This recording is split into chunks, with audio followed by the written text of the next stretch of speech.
Had a number of friends who just recently and in not so distant past died from heart They attacks were and heart disease. young. Very young, 40s, Yeah. some 30s. Yeah. Yeah. That's sad. Yeah. And then what you hear about today? Die suddenly. Yeah, that too. Well, I have news. I mean, you just don't die suddenly. That's not how it's supposed to work.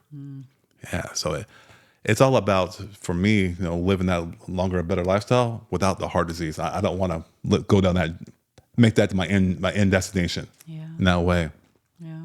at all. I refuse to. Yeah. How about you? Oh, I refuse to. And this is why I have been on this eating healthy train.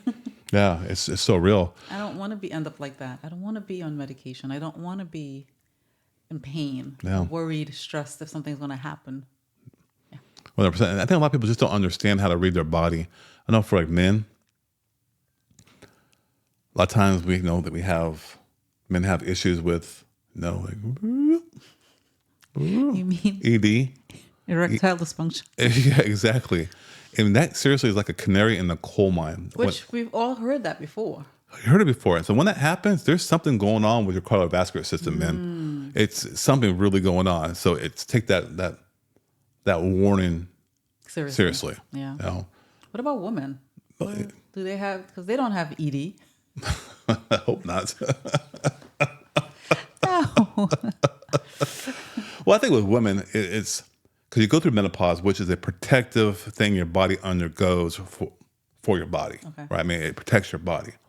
It's one of those things that just happens. However, you can have some really bad hot flashes because of the damage to your arteries. Oh my gosh. Hot flash. Really bad. I've had hot flashes, but not bad ones. It can be a lot worse because you hear people where it's almost unbearable. Wow. And when it's that unbearable, There's a connection there. there's a connection there. With heart disease or with cholesterol, with what? Yeah, there's something wrong with cardiovascular speaking wise, which is your arteries, your heart, and all of the above there. There's something there. And let me tell you, I mean, I know there's some things you can do like hormone replacement therapies. That's just, you're trying to do the symptoms again, not really get into the whole core of the problem, because why you want to stop nature's way of protecting your body. Yeah. Right. Yeah. Yeah. I hear a lot of people, they go on HRT Yes, because of that. Yeah. because they're trying to control these hot flashes. There's something else there. Yeah, and they're thinking that by going on that, it will help with the heart disease because they don't want to develop heart disease. Right. They hear. Yeah, The exactly. doctor tells them, well, that's what they hear. This is actually a good podcast. We should talk about that. Yeah. Because we can get really pretty deep on that. Yeah. And I guess the thing is that a lot of times people do not understand cholesterol, because all they hear about cholesterol is it's bad for you. And so I don't want to get too in deep here, but it's really good to understand what cholesterol is and what it isn't. And so cholesterol is like a waxy, fat-like substance, and it's really, really good for you. And the reason why it's good for you is because it helps the production of hormones. It's great for your brain health. I mean, a lot of your weight is from cholesterol. It helps keep your cells mobile and agile, not so brittle. It's great for wound healing. It cleans up the inflammation in your body. So just cholesterol in itself is a good thing. When it's in the good range. The good range, the right proportions, exactly. And here's the secret. Your body makes exactly what you need. The liver makes cholesterol. It's that smart. You don't need it from food. And you know where you get the cholesterol from? The animal products? Animal products. I was right. Animal products. 100% animal products. That's where you get cholesterol from. You don't want to have high cholesterol? Don't eat the animal products. This episode is over. Thank you for attending. Wow. But people love their meat, though. Love the meat. We eat a little bit of fish here and there. But it's all about having the right proportions. And so to kind of finish up on this cholesterol thing, you have two types, HDL and LDL. Okay. HDL, it's just know that what it does, it takes the cholesterol from the body in the bloodstream to the liver to be processed and to be excreted or remade again. All right. There's the LDL. LDL takes the cholesterol from the liver to the body for all the stuff I just mentioned, the wound healing, exactly, all that other stuff, right? And when you look at the cholesterol, all it is just a marker. There are no symptoms from cholesterol, and you cannot die from having high cholesterol. You hear people just mangle words and say, "Oh, if you have high cholesterol, you can die of heart disease." That's not true. They make that they deduce it to that. Yeah, 100% not true. Right? The damage done from having too much cholesterol in your system, clogging stuff up, can cause the problems. Wow. Okay? So now, when I talk about cholesterol, high cholesterol is when you have 240 milligrams per deciliter or above. That's really, really high in your blood. Oh, okay. Okay, so I'm talking about blood now. In the ideal range, this is my opinion, you want to be somewhere between 150 and 180. So take some notes right now. Write this down. 150 to 180 is the ideal range. Then if you look at the LDL numbers, you want it to be between 80 and 100. Why so specific? Well, because that's where you want the LDL to be. Okay.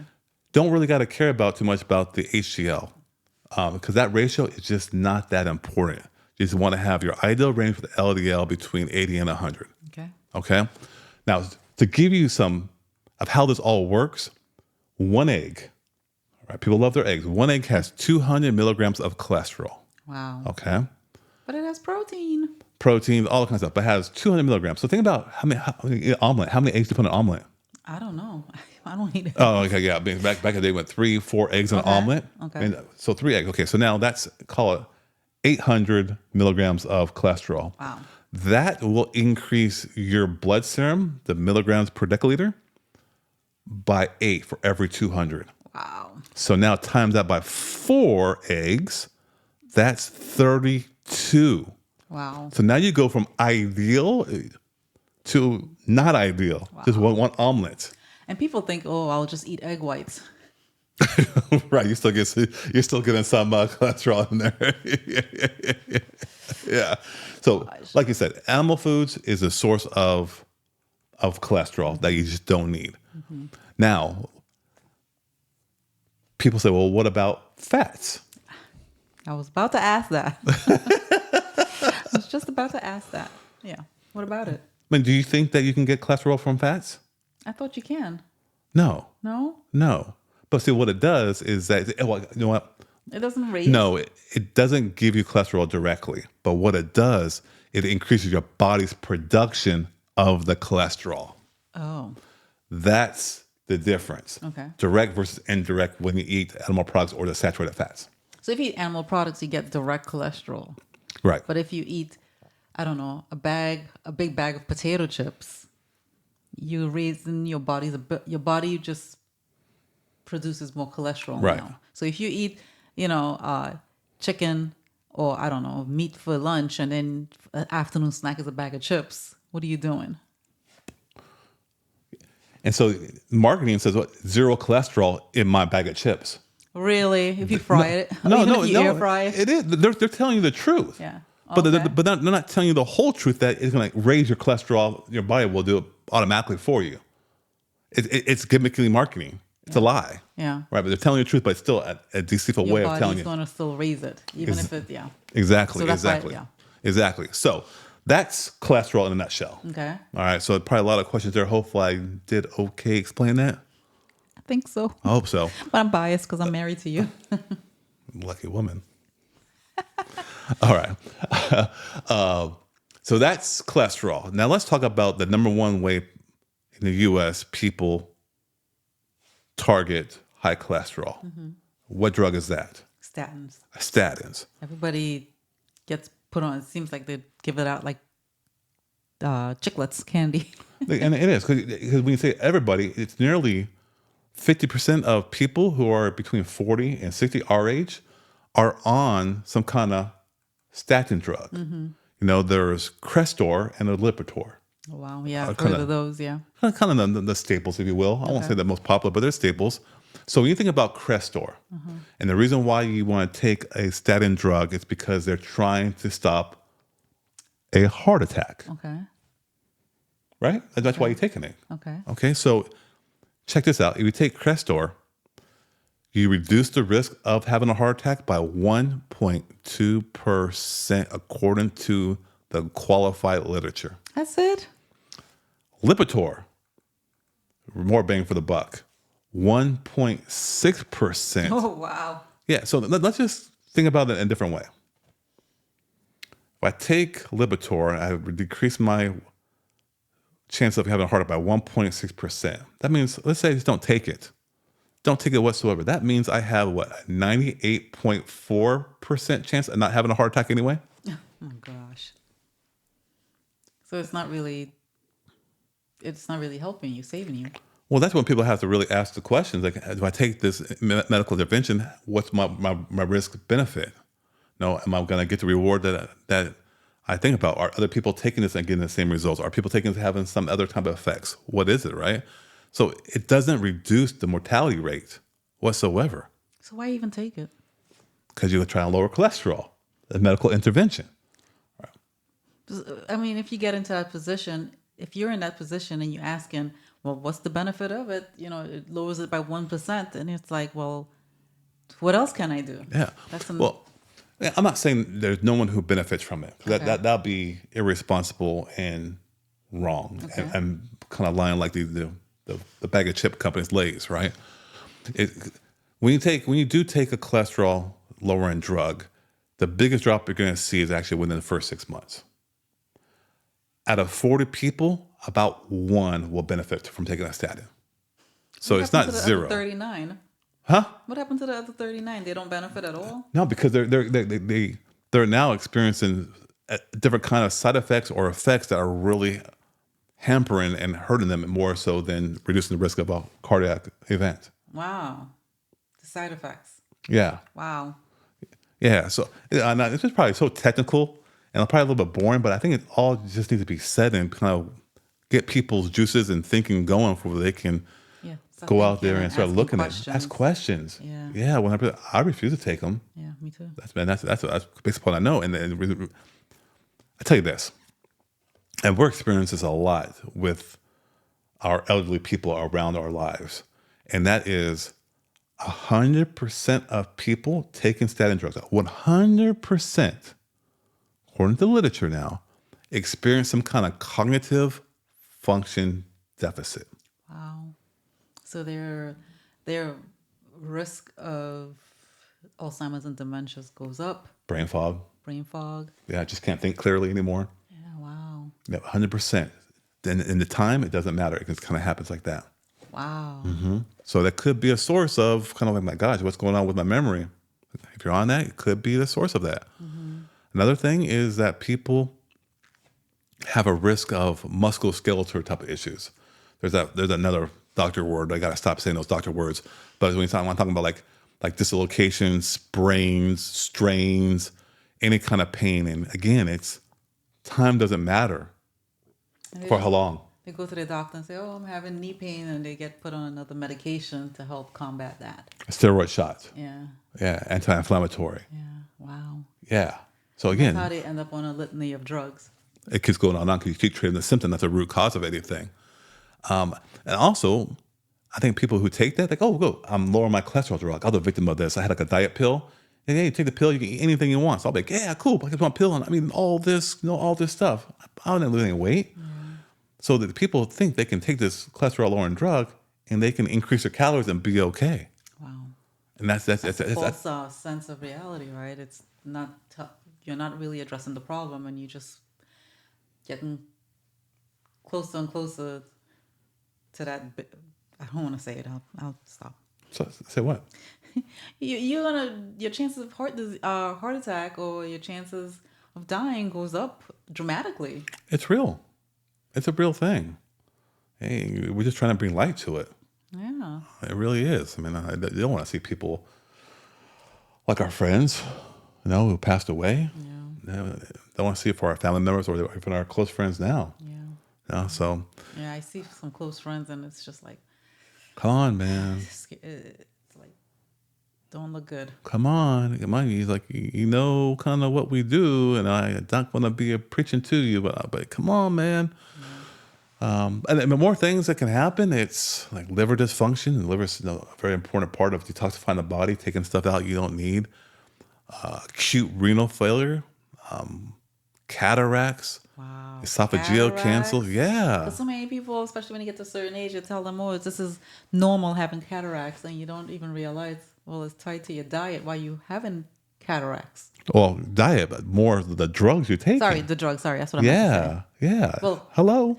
Yeah, still tied to hello. the diet, but yeah. Yeah, hello. Wow. And people, they make it sound like that stuff. And we're not making this up. You can go to Crestor and the Lipitor website, drug And they'll websites, tell and they're you. going to tell you exactly what we're telling you, plus more. And in fact, you should do that for every single drug or medication you're considering doing. Go to that actual website, look for all of the side effects, and ask yourself the question: will I get the desired outcome that I'm looking for? Is it going to have a statistical significance in my life? And and improve the quality of my life. Simple questions. There's more questions you can ask yourself, but ask those kind of questions. Yeah. Now, so that's one route you can go. Mm-hmm. Is it the best route? Not for me personally. Yeah. Well, what's the best route? I think diet and lifestyle, using that as your treatment. And it's because you address the root cause. Yeah. 100%. Yeah. So it's, I don't know. That's like got me them. That's blown my mind. Those. I mean, I've always heard medications are bad, but just when you start connecting the dots of people on this medication and they're having these issues, and then all of a sudden, oh, they had a stroke or they died. Oh my gosh! And it just happened out of the blue. Yeah. It's like, Yeah. Being on medication is not considered healthy. Mm-hmm. We have defined that to be healthy. Mm-hmm. And the good thing about diet and lifestyle is that you're no longer giving up your control to the medical system or a medical doctor or the medication, but you take back control of your health with what you put in to your mouth and also the lifestyle you live. Right. Okay. The beautiful thing behind if you do that is what? There's no side effects, but the only effect is that I think is that you're going to be going to the bathroom, which is good. Is what you want. What do you call it normally? What? Smooth moves. Smooth Smooth moves. You'll be having smooth moves. Yes. Nobody wants no hard move. They want a smooth move, which is what you want to get those toxins out, right? So. Yeah, and the beautiful thing with that as well, not only will you lower your cholesterol, but you're also, it's effective for people who have advanced cardiovascular disease as well. Right. Yeah, so we think about that long-winded explanation of kind of the side effects and cholesterol, what have you. What are the what are the tips that people can do in order to lower that cholesterol? I think this one is so obvious, is just to decrease the animal products that you consume. Just decrease it a lot.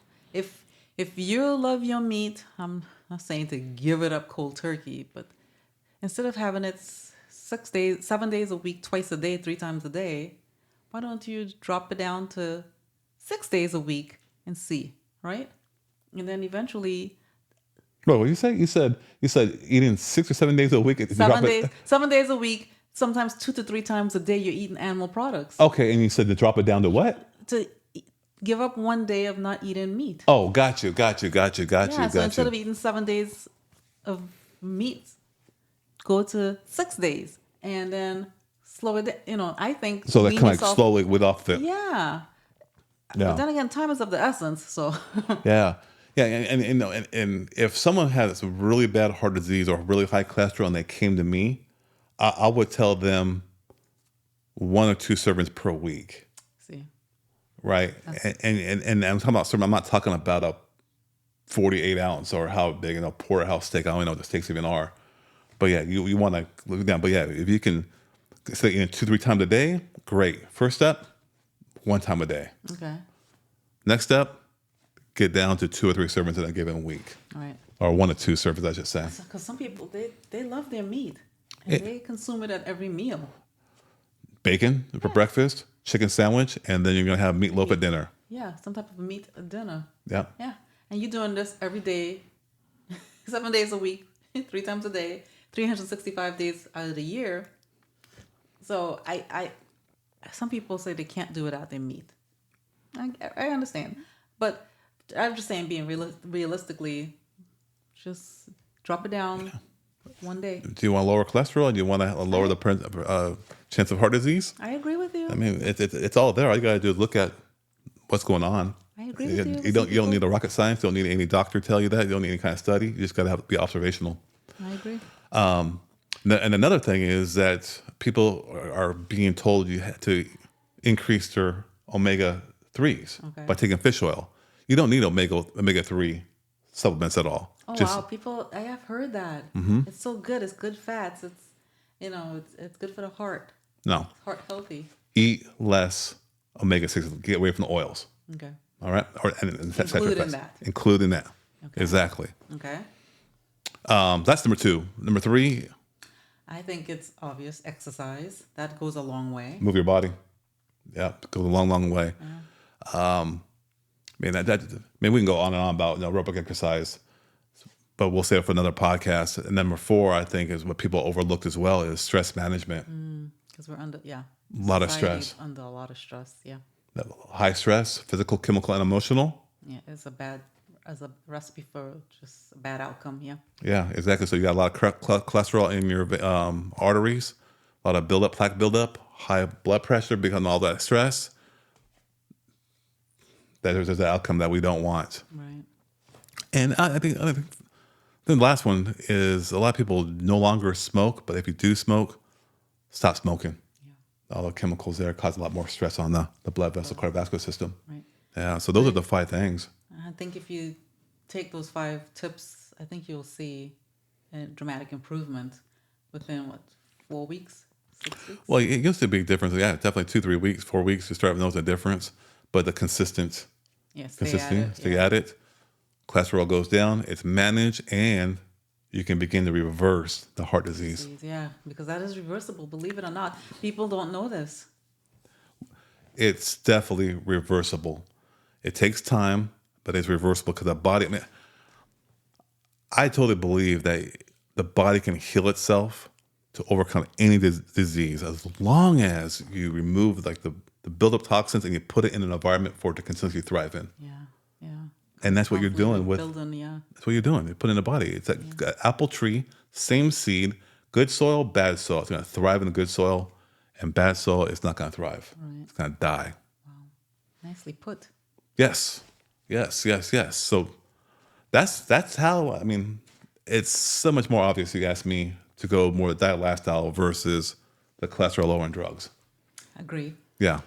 And that's what I told you about the journey. I'm not about the destination coming too quickly. Yeah. A long journey. Yeah. Slow and steady, yeah. Yeah. Not slow and steady. That was bad. Sorry. You get the point, though. Yeah. Right? It's not a race. It's not going to be overnight. Right. It's not going to take any kind of gimmick. It's going to take some change. Okay. A committed change. So I would love to know your thoughts. Leave some comments. Contact us for sure. Yeah. We love the chatter. And let us know your thoughts, as he said. I don't know why I'm laughing. The way you smiled just now. Because I'm cute. Yes, you are. Thanks for joining us today. All right. Until next time, be well. Take care.